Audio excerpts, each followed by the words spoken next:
Hi guys, today I want to talk about a game I played a few days ago. And I was black, had the black pieces, and I was feeling in an interesting mood, so I felt like developing my king, letting the monarch out in the center. So this is the game. E4 d6, poke defense, and then knight f3, and then king d7. I was at this point that my opponent said take back. He offered me very generously the opportunity to undo my move, which I politely declined. Anyway, the game went ahead, so he's grabbing the center very strong. C6, C4. He's really going home with this center thing. F6. I'm trying to keep the knight out of these positions. I'm trying to play bad, but not terribly. And we have knight C3, developing another knight. E6, B4. He's really going strong. And knight A6, very drunken move. However, there's actually got a logic behind it. You can't really develop anywhere else, and C7 is not such a bad place for it to be. At this point, it looks pretty hopeless for black. But, there's hope. So B5, my opponent very astutely plays, getting a lot of pressure on this C6 pawn. But the knight's no longer defending. Maybe there's queen coming in sometime in the future. Maybe there's D5. I play knight C7, and he develops his bishop. And I develop my other knight. And then he breaks, makes a center break with E5. I play D5 because I want to avoid my king's little hub getting disturbed as much as possible, because it's the only thing between me and a loss at the moment. Takes.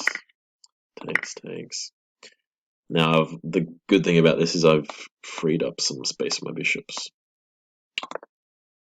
Alright, castles, A6, because if he takes here, I want to take that, and then not have to worry about pieces flying in there. And he pushes C5, locking down, introducing a potential of popping a bishop or a queen or something nasty in there. Red knight. So I get my knight out, offer a bit of a trade, get some space. Because the thing is, when you have such little space as I do here, a good idea is to offer your opponent a trade, because it frees up some space behind these pawns. Frees up some space to move. And he develops his other last bishop. I've still got these two bishops undeveloped. My king's in the center, so it's looking pretty hopeless. However, my central control is quite good. I don't know what happened to his pawn structure, but I actually have quite a good grasp of the center, even if he has a couple of nasty holes in my position. Anyway, swap knights. Push A5. He decides to get his rook onto the open file, which is not always a bad idea. Then I decide, well, I have to go for something here. I've got to do something with my position, so it's time to push H5 and start attacking his king. Pushes A4 to stop me coming any further. I push H4. He brings his rook in. Now, this is quite strong here. He's getting a bit of a stranglehold on my position. There's no way I can efficiently kick his rook out, because that would involve moving the king, moving the bishop, then putting the knight there. So actually quite astute of him. Push H3, got to try and jostle his kingside structure a bit. And then I play his G3. I develop my knight to a nice outpost on F5, freeing up some room for my bishop, attacking his center. Also bringing over potential kingside action. And Queen D2, really putting the pressure on this pawn. So that pawn's in quite a bit of trouble. He's going to have a pass pawn down here. Develop my bishop with the tempo, hitting his queen. His queen goes back but stays on the A5 pawn. I decide to get this sort of strange move, but the idea is to develop my rook and get my rook involved in the game, because it can't get involved through here unless I move that, and even if it does get involved, all it goes to B8. However, I've put it on this rank. It's a very drunken looking move, but it's actually got a strategy behind it. So part of this strategy that I like to use is to play moves that don't look very well thought out, that look quite random. However, the strategy is it's a rook lift. You're going to lift the rook across to the other side, or something like that. Anyway, so he gets his bishop, hits my knight, threatening to double my pawns, give me double isolated pawns. Anyway, so I bring my rook across and say, well, mate, if you want to take that, I'm more than happy to take that and start hitting up your queen. Anyway, he decides to gobble up the pawn on a5, and then swing my queen across to h8 to get out of that x-ray, because, next move, check, and then he would scoop up my queen. So he gets his queen ready to perform operations coming into my queen side, but he obviously forgot that that was hanging.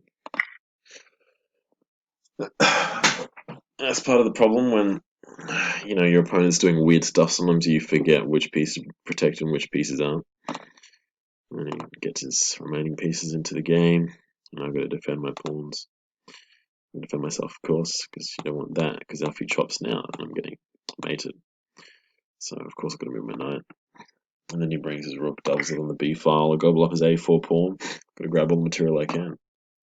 Anyway, for some reason he decides that, he's sick of this, just screw it, just plow the knight through the center, break up that pawn structure. However, this is not really always a wise idea. So the problem is trying to get against these sort of openings, getting overly aggressive and making irrational, unsound sacrifices in order to try and destroy them.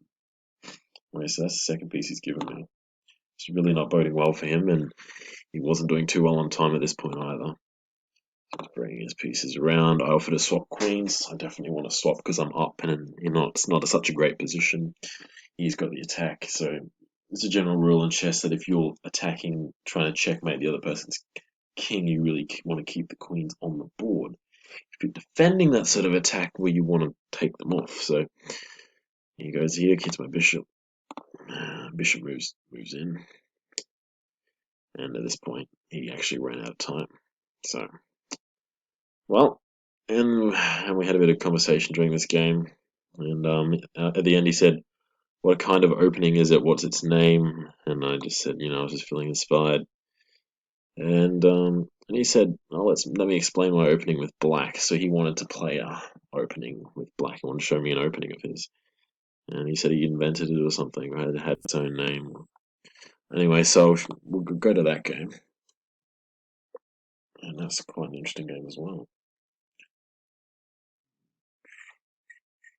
So here we are at the second game, and he's saying about his opening, "I hope it works."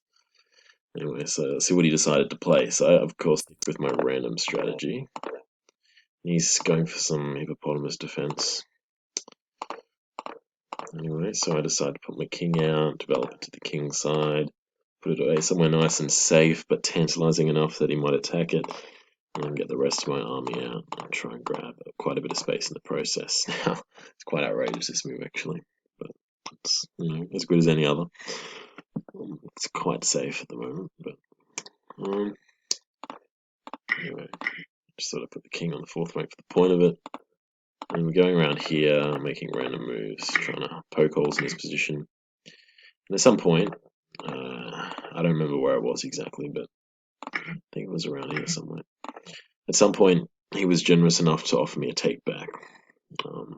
It was just a small move that would have lost me a pawn, but considering that he offered me a takeback in the previous game, I requested a takeback, and because it's something that I just blundered. It was a Mouseslip, that was the reason, and I just knew that could be the straw that broke the camel's back. I knew that if I actually went with the Mouseslip and said whatever, I knew that that could be a fatal error for the position to ask for a takeback, and he very generously accepted.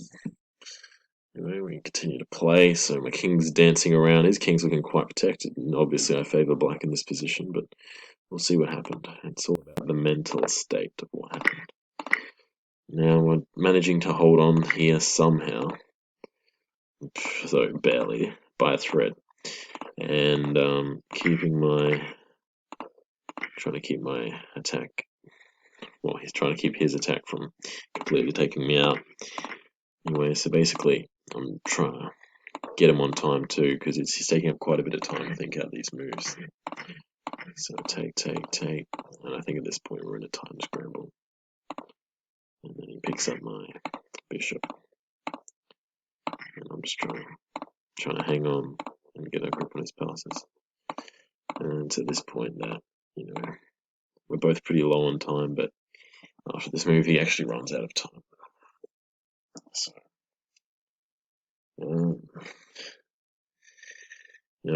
if you play an unsound opening, doesn't mean you're always going to get an unsound game. It's the psychological unbalancing effect that is the whole point of playing an unsound opening.